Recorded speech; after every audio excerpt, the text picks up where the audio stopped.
Well, thank you and welcome. My name is Ed Haslam. I'm from YuMe.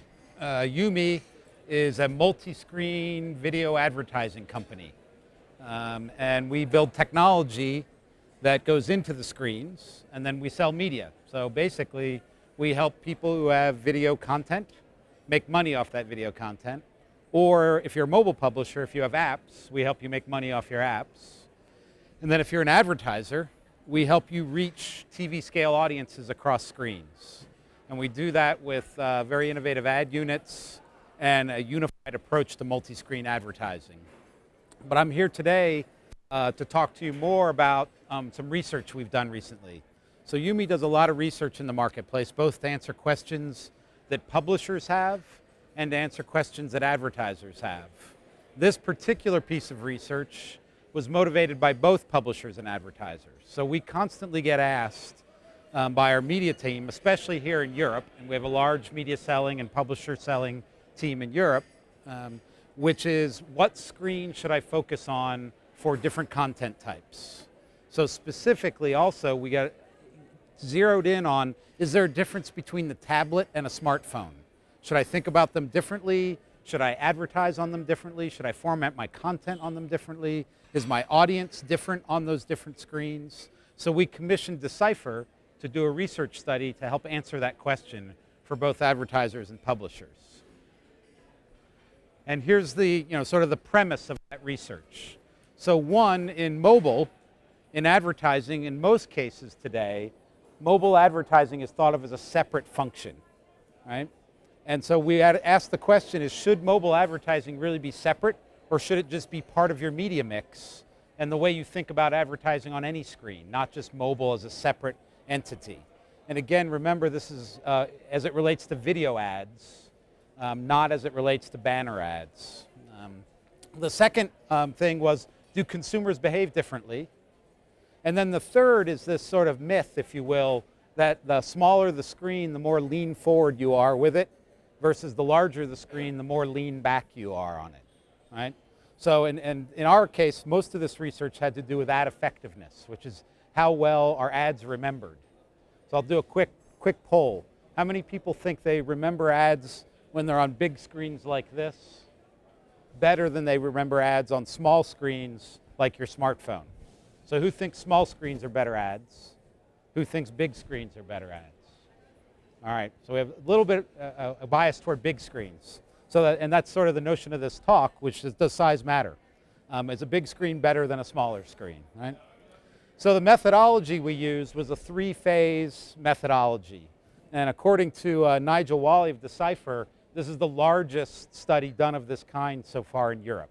Right? And I'll go into the mechanics of that. But first we surveyed people, asking them about how they consume media, where they consume media, also some personal questions about their demographics. I'll show you that. Then we went into an analysis of how they consume media, where they consume it, what kind of consumption, and then we actually surveyed them on ads in terms of brand effectiveness. Do they recall the ads? Do they have purchase intent? And then finally, we interviewed them on video, which I'll show you a video from that. So that in this sampling, there was over 1,000 people surveyed. And then there's over 300 of them that we did the actual ad effectiveness and content consumption analysis on, and then 10 or so that we did face-to-face interviews on that you'll see. So when you think about the consumption, what we were really looking at was we created consumption cells. So we created multiple content types: entertainment content, sports content, news content, professional content, game content. And we showed everyone all those different content types across all screens, so to normalize the experience of screen and content type. Then we also had them look at both text content and video content to see how that differed. Do they consume text different than they consume media? And again, this is a media survey, so we're not looking at professional content, we're looking at the content we all like to consume in our spare time, right? So the sample size, very representative. This was a UK-based study, so this is a UK-based sample. Almost 50-50 in the UK population in terms of gender. It skewed a little bit young and a little bit affluent, which is not surprising because we were looking at people who owned multiple devices, smartphones, tablets, and laptops, and I'll show you that in a moment. It also tended to skew toward people who live in a household, so were married or had multiple people in the household, which is a little bit 17% above the norm, 2.8 in the UK. So devices. So 96% of the people surveyed had a smartphone, 60% had a tablet, and 56% had both. And then laptops, 44% of the people had a laptop, a smartphone, and a tablet.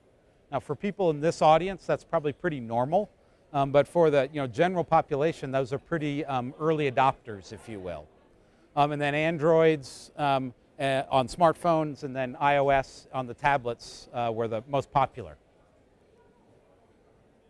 So let's look at media consumption, what people were consuming. So this is media consumption on laptops. So this is a lot to grok here, but I'll point out a few important things, which is the content type, the usage by location, and then the session length. Slides are broken into those sort of rough groupings. So written content on laptops, about 50% of the time, about 40% of the time consuming videos. And then that stat at home. So almost half the time we're consuming content at home on laptops. And the session length tends to be pretty long. So we have long session lengths most of the time at home. So, and then you see also work and out of home, which is traveling, commuting, or out and about, right? And that's sort of out and about means you're in a coffee shop. Traveling and commuting means you're probably in some sort of vehicle. Now let's look at tablets. And if you look at tablets and remember back to laptops, it looks very similar. We'll come back to this, but the tablet is really more akin to being a laptop replacement than it is to being sort of a mobile smartphone device. That's an important conclusion that we'll get to at the end. But same sort of breakdown, a little less at home and a little bit more out of home, which you would expect. But again, the predominant media consumption use for a tablet is at home. And then the session lengths were very similar to what you have on a laptop. Now let's look at smartphones. So smartphones are where things break up a little bit. And it's mainly up and to the right here where they break up, which is the smartphone is the most used out-of-home device. Again, not that surprising, but this is a very thorough quantitative survey, so it's very accurate in terms of representing what the population's doing. So here, it's, again, still 31% of the media consumption on a smartphone is done at home. And we'll come back to the conclusion, but we're finding that our mobile devices, actually we're using them more to consume media at home than we are out of home. The thing that's different about smartphones is the session lengths tend to be a little bit less. Again, so you're looking at this smaller screen for probably smaller amounts of time. It also has to do with how you're connected, whether you're Wi-Fi connected or data connected. And we'll get back to that as well, because that's an important conclusion. So this is sort of a summary of that data you saw there. So the conclusion here really is that on written content at home, on laptops and tablets are the primary places that you consume written content. They're also the primary places you consume video content. But what's different about the smartphone in written content is it's almost equal across all contexts, whether you're at home, out and about, etc. So the smartphone is a great place to reach people in multiple contexts. But when you're advertising on a tablet and a laptop, you're more likely to be reaching them at home than any place else. In video, that's a little bit different because the smartphone, what happens is that because you're Wi-Fi connected on your smartphone, you tend to consume more video at home than you do out of home on your radio network, right? So this is just a conclusion or a summary of what we saw before. Now let's drill in a little bit into where are we consuming content, or what device are we consuming content on? So this is a little hard to look at, but what it is these are all the different content types we expose people to: news content, social content, entertainment content, which were the top 3 most popular. And that's this, the gradation in the reds there. So greater than 70% of the people said they like news content. Over 60% said they like social content and entertainment up there. But the reason, what's interesting is that because the color remains consistent across the graph, it means we're screen agnostic. We don't care what screen we use. we're not biased by the screen type in our media consumption behaviors. So this is a really important finding in that you shouldn't really target a screen because we will consume media on any screen. Not one screen is better than the other as it relates to what we like to use. Let's drill into these a little bit more. So this is the detailed data, and I'm going to go through these pretty quickly in the interest of time. We have this full research study on our website. We also have infographics on your seat that summarize this research study. But the things to note here again is, again, across device type here, you're seeing these numbers look relatively the same. They're statistically very similar. So what that's saying is, again, we're screen agnostic. We'll consume any of these content types on any screen, but look how popular home is. So again, we're very much consuming media at home more than any place else. Then you jump into sports, social, and travel. It remains pretty much the same. Again, equal across screens, equal across, and a proclivity toward home consumption of these media types.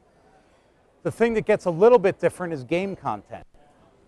So game content tends to look more consumption at home by far and away than any other place, which you would expect as well. And then business content has a little bit more toward work. So we're obviously willing to sit at work and consume media that we think is related to our work. So now let's go into ad effectiveness. So we now know we're screen agnostic. We tend to be a little bit more interested in consuming media at home. Now let's look at ad effectiveness. So we compared across screens and across ad type. So we measured ad effectiveness across both smartphones and tablets and laptops, and then we also compared banner advertising to pre-roll advertising. The graph farthest to your left, the total is the sum across these, or the average across these. So you'll see that that pre-roll is much better than banner in terms of ad recall. Again, not surprising, rich media pre-roll, more memorable, more emotional, sight, sound, and motion versus a static banner. But you also notice, though, the breakout that in pre-roll across devices, it really doesn't matter. It's about tablet and laptop are a little bit better for pre-roll, but oddly, the smartphone's a little bit better for banner.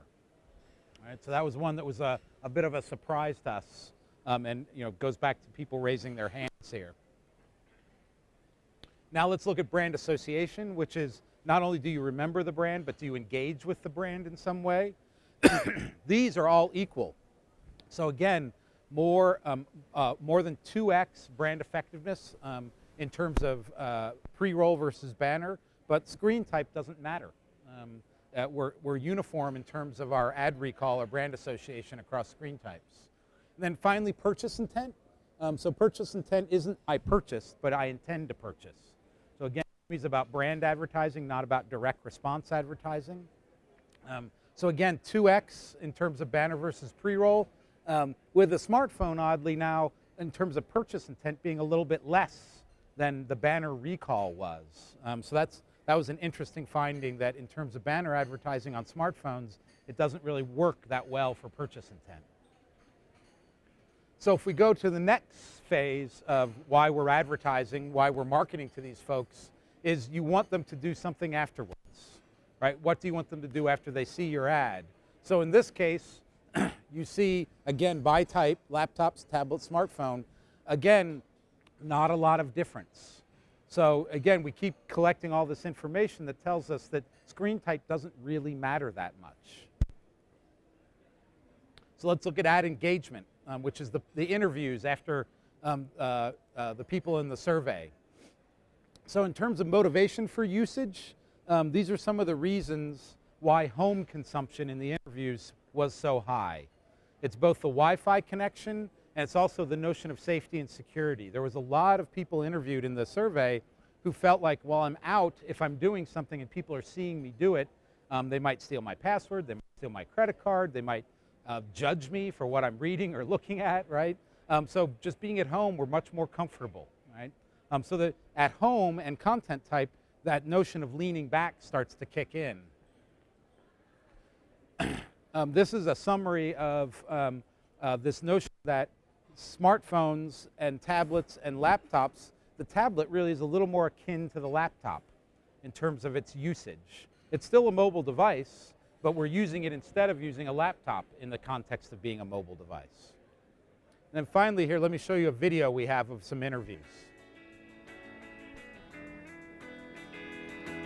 So my name's Adam, I'm 27 years old, I use my iPad. My name's Vicky, I have an iPhone 5. I'm Mark, I'm 42, I live here with my wife and several electronic devices.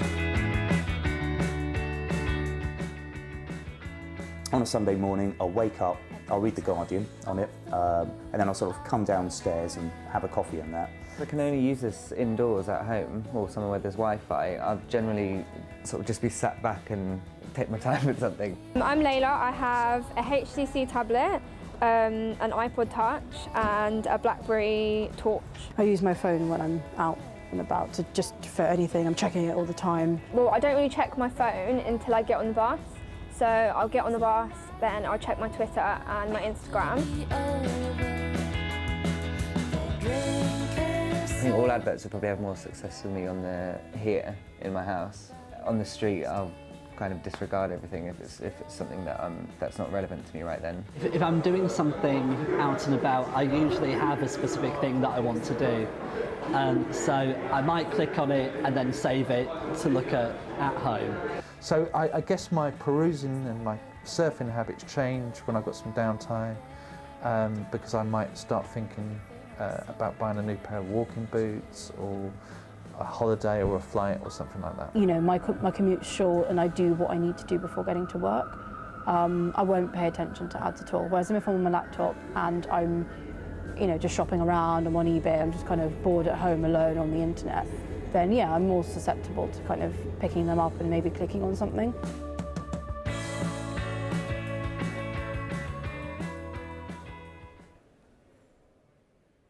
So let's do a quick summary of the main findings. We might have a few minutes if you have any questions as well.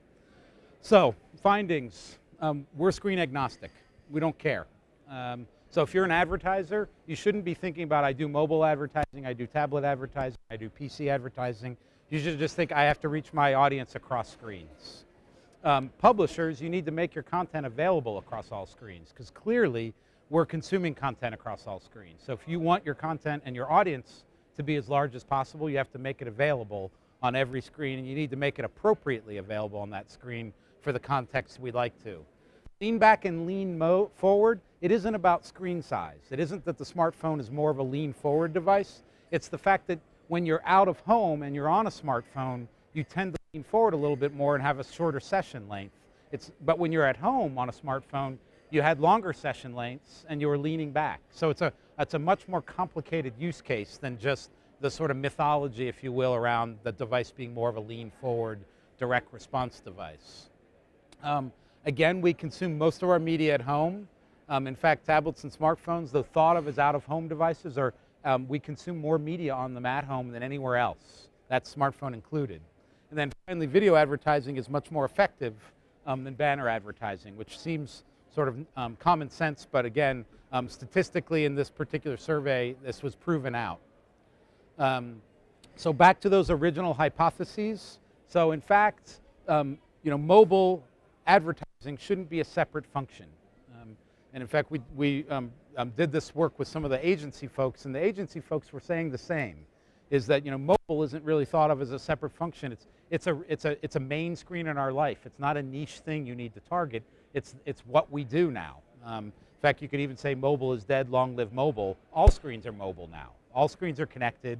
The only one that we probably don't drag around is this one, but all the other ones we use everywhere at all times. Then consumers, we do don't care which screen we're on. And then finally, this distinct modes, we proved that out, that lean forward versus lean back isn't as simple as you think it is. And then my last slide here is just a summary of this infographic you have. We also have a booth over here.